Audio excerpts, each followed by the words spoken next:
Zaitun semester 6 ya. Ada yang mau ditanyain? Enggak. Iya. Sekarang kita absen dulu nih. Di sini siapa yang nggak hadir hari ini? Banyakan nggak yang nggak hadir? Banyakan ya. Kenapa nggak hadirnya? Ada yang tidur, ada yang malas, Ada yang tidur. Ada yang tidur ya, nanti diajakin lagi ya. Ajakin yuk ngaji gitu. Nah, sekarang sebelum kita mulai ke pembelajaran, duduknya bisa dirapihkan lagi ya. Duduknya dirapihin lagi. Siapin alat tulisnya. Nanti kalau ada materi yang penting bisa ditulis. Oke. Di sini Teteh mau nanya, ada yang suka baca kisah Nabi nggak? Ada. Udah pernah baca kisah Nabi apa aja? ada. Terus Nabi Muhammad, Nabi Yusuf, Nabi Isa. Ada yang udah pernah baca kisah Nabi Ayub? Belum. Ada yang tahu nggak kalau misalkan Nabi Ayub itu terkenal sama kisah apanya? Ada yang tahu? Belum tahu ya. Oke, berarti hari ini, malam ini kita akan belajar dari kisah teladan Nabi Ayub. Oke, nah kenapa sih kita harus belajar kisah Nabi Ayub? Nah, tujuan dari kita belajar kisah Nabi Ayub ini yang pertama, kita tuh bisa tahu apa itu sabar. Terus kita juga bisa meneladani sikap kesabaran Nabi Ayub. Terus kita juga bisa nih mempraktekkan dalam kehidupan sehari-hari. Sabar itu. Tuh tujuan kita belajar dari kisah Nabi Ayub. Nah, sekarang nih Teteh di sini ada gambar. Nah, coba diperhatiin gambarnya. Perhatiin gambarnya. Nih, kalian coba apa yang bisa ditangkap dari gambar ini? Coba. Ada yang bisa mengungkapkan? Gak tahu. Ayo, ini gambar apa nih yang sebelah sini? Orang lagi sakit apa? Sakit cacat. Terus yang sebelah ini ada gambar orang. Terus ada apa lagi tuh? Ada kambing. Terus ini ada pohon. Nah, di sini ini gambar Nabi Ayub. Yang pertama, Nabi Ayub itu lagi sakit. Nah, gambar yang sebelah sana itu Nabi Ayub itu punya banyak ternak, terus punya banyak pohon pertanian. Nah, itu. Nah, untuk lebih jelasnya kita sama-sama nonton ya. Di sini Teteh tayangin video kisah Nabi Ayub. Nih, nanti sambil disimak ya. Kedengeran nggak? Enggak ya?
tadi itu kisah Nabi Ayub. Nah, dari video tadi coba apa yang ditangkap? Apa aja? Tadi dapat Bersabar. harus bersabar. Terus ada lagi Bersyukur. bersyukur. Terus Diusir. Nabi Ayub diusir. Terus ada lagi? Ada lagi Kak? Tadi apa aja tuh yang di dalam cerita itu Nabi Ayub gimana gitu? Aku ada pertanyaan. Apa? Penanya apa? Tangan Nabi Ayub kenapa? Kenapa tangan Nabi Ayub? Kenapa? Oke, nih kita sambil jawab itu ya.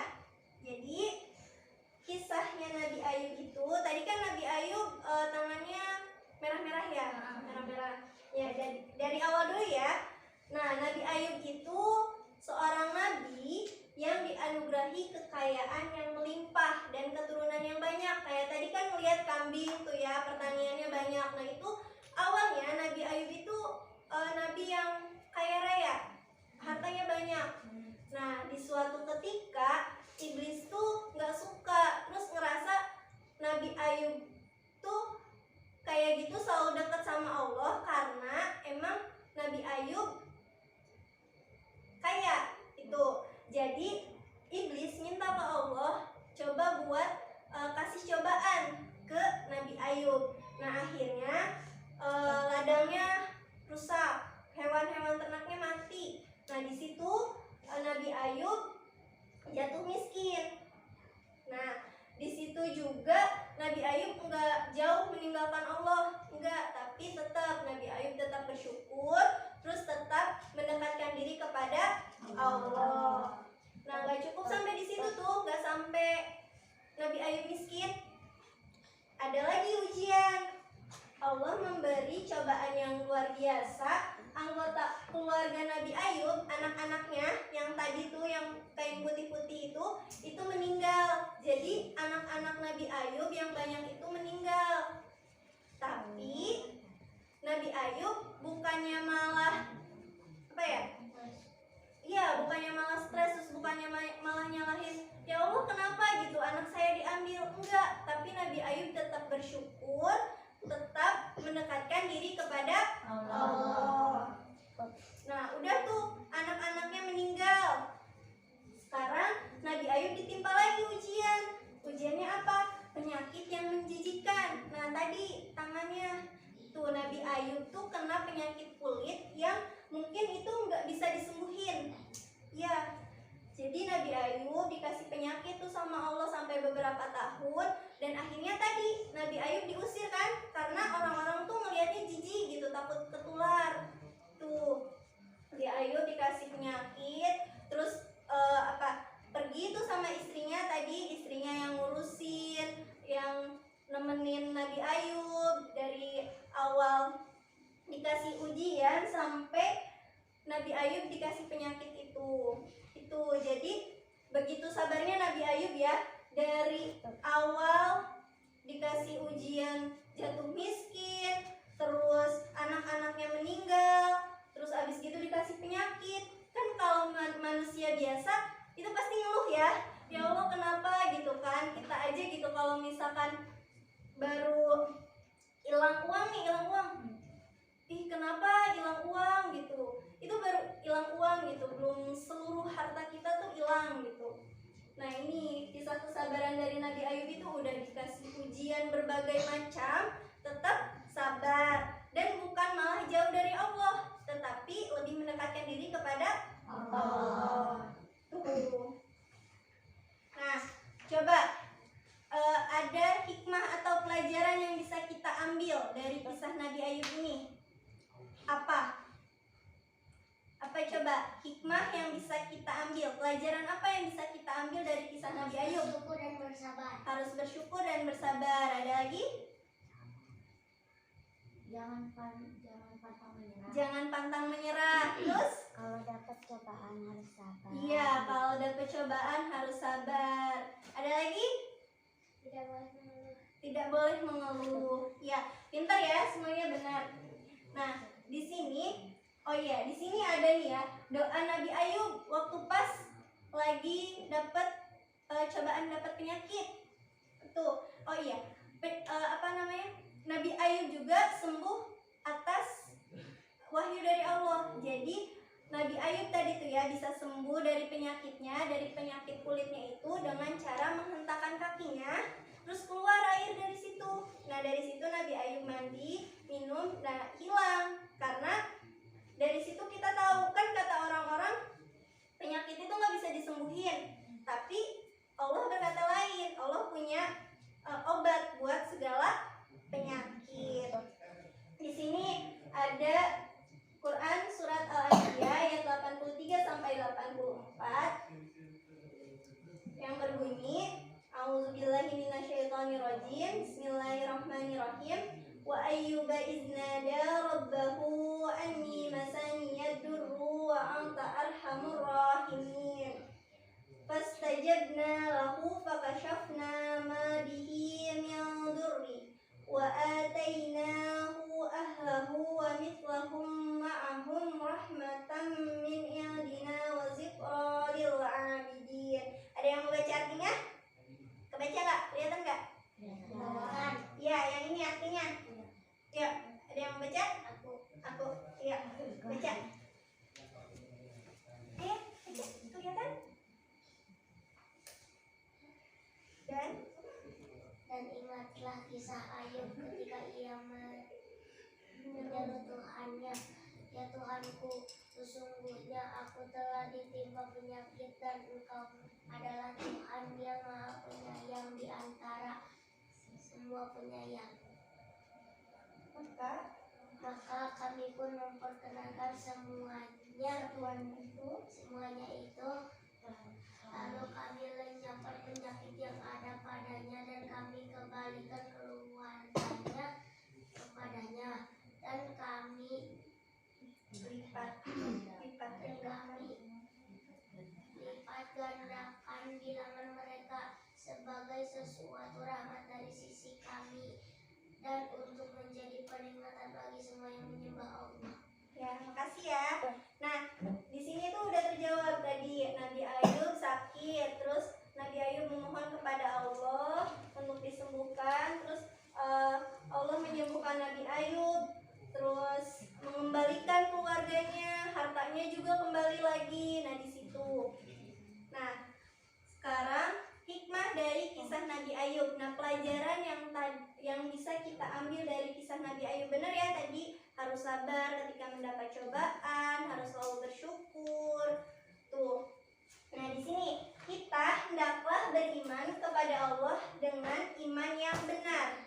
Iman yang benar ini maksudnya kita yakin bahwa segala sesuatu itu sudah ditakdirkan oleh Allah, sudah ditentukan oleh Allah. Jadi, apapun yang kita miliki, harta, anak, keluarga, itu punya Allah dan akan kembali ke Allah. Nah, yang kedua, kita hendaklah sabar dalam menghadapi segala cobaan dari Allah. Kita mau dikasih cobaan berbagai macam pun kita harus sabar. Emang sabar itu susah. Sabar susah, tapi nanti ketika kita memang bisa sabar, ada pahala, ada kabar gembira yang Allah sediakan buat kesabaran kita. Nah, di sini ingat dan sadarilah bahwa setiap ada kesusahan pasti ada kemudahan. Kayak surat apa? Ada yang ingat? Inna ma'al usri yusra. Surat apa? Al-Insyirah, tepatnya ayat 6 ya. Setiap ada kesulitan pasti ada kemudahan. Nah, sekarang setiap penyakit pasti ada obatnya. Yang tadi katanya nggak bisa disembuhin, akhirnya bisa disembuhin. Karena di sini Rasulullah pernah bersabda bahwa Allah itu menurunkan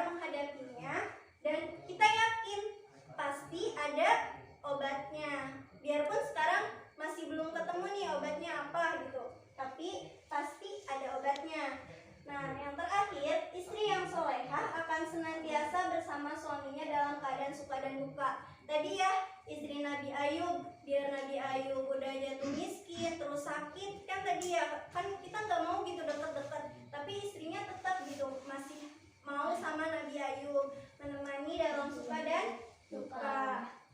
Ini hikmah dari kisah Nabi Ayub. Selanjutnya, nah kan kita belum tahu emang sabar tuh apa. Sabar tuh apa sih? Nah, nih sabar itu secara bahasanya itu berasal dari kata sobaro yang artinya menahan. Apa sih yang ditahan? Nih di sini ada menahan diri dari berputus asa, meredam amarah, mencegah lisan dari mengeluh. Yang tadi udah disebutin ya, nggak ngeluh gitu. Terus dan menahan segenap anggota badan melakukan perbuatan buruk. Jadi sabar itu bukan cuman kayak kita meredam amarah, terus kayak apa tadi nggak berputus asa, tapi melakukan dari perbuatan buruk juga itu sabar. Karena di sini nih selanjutnya kita akan bahas macam-macam sabar. Jadi sabar itu ada 3 macam. Yang pertama sabar dalam menghadapi musibah.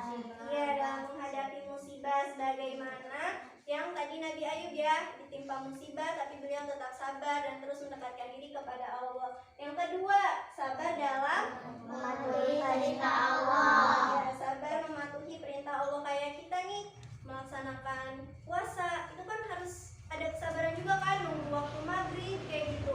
Itu harus ada kesabaran juga dalam mematuhi perintah Allah. Yang ketiga, sabar Meninggalkan perbuatan maksiat. Ya, jadi kita juga harus sabar ketika ada temen nih yang ngajak buat berbuat maksiat gitu, buat kayak ninggalin sholat gitu kan.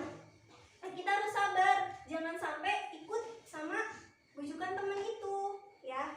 Harus sabar meninggalkan perbuatan maksiat. Terus nih di sini mengenai sabar ada Quran surat Al-Baqarah ayat 155. Ada yang berani baca?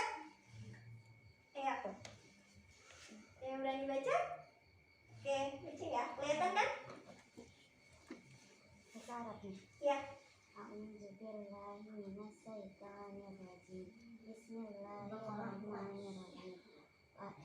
Walanabluwannakum bisayyin minal khawfi wal ju'i wa naqsin minal amwali wal anfusi was samarat wa basyiris sabirin. Ya. Artinya Dan sesungguhnya akan kami berikan cobaan kepadamu dengan sedikit ketakutan, kelaparan, kekurangan harta, jiwa dan buah-buahan, dan berikanlah berita gembira kepada orang-orang yang sabar. Ya, jadi di sini walanabluwannakum, dan sungguh akan kami berikan cobaan kepadamu bisyai'in min khawf, dengan sedikit ketakutan, wal ju'i, kelaparan, wa naqsin minal amwal, kekurangan harta, wal anfus, Jiwa dan buah-buahan. jiwa, baru wathamarat, dan buah-buahan, wabasyiris sabirin, dan berikanlah berita gembira kepada orang-orang yang sabar. Jadi bagi orang-orang yang sabar nanti akan ada pahala yang dilipat gandakan. Kita akan didekatkan kepada Allah. Nah, di sini nih kemuliaan orang yang memiliki sifat sabar. Nah, tadi ya bahwa orang-orang yang sabar itu nantinya dapat menjadikan dia dekat dengan Allah. Yang kedua, dia dapat memperoleh berita yang menyenangkan. Berita yang menyenangkan seperti apa? Seperti kita dapat pahala, terus nanti dijanjiin dapat surga. Itu kan menyenangkan ya, gitu. Nah, yang ketiga, dapat memperoleh pahala yang berlipat ganda. Jadi bukan hanya satu pahala gitu. Jadi kalau misalkan kita dapat pahala, itu pahalanya dilipat gandakan dengan kesabaran itu. Nah, yang terakhir, dapat memperoleh kesuksesan di dunia dan akhirat. Jadi bukan cuma di dunia kita sukses atau kita bahagia, tetapi nanti di akhirat juga bakal bahagia. Itu Nah, mungkin itu aja ya. Nah, sekarang coba nih kita simpulin dari apa yang tadi Teteh udah jelasin dari awal sampai akhir. Yuk kita simpulin ya bareng-bareng. Yang pertama, kita belajar mengenai sabar. Kita mengambil teladan dari siapa? Nabi Ayub. Nabi Ayub. Nabi Ayub diuji apa aja ujiannya? Syukur. Ya, ujian Nabi Ayub apa aja? Cacat. Terus Ditinggalin anak-anak. ditinggalin anaknya. Terus miskin. Iya, itu. Dombanya pada meninggal. Diusir, benar. Ya, itu cobaan Nabi Ayub. Terus tapi nih Nabi Ayub bukannya jauh dari Allah, tapi lebih mendekat kepada Allah. Nah, hikmah atau pelajaran yang bisa kita ambil tadi apa?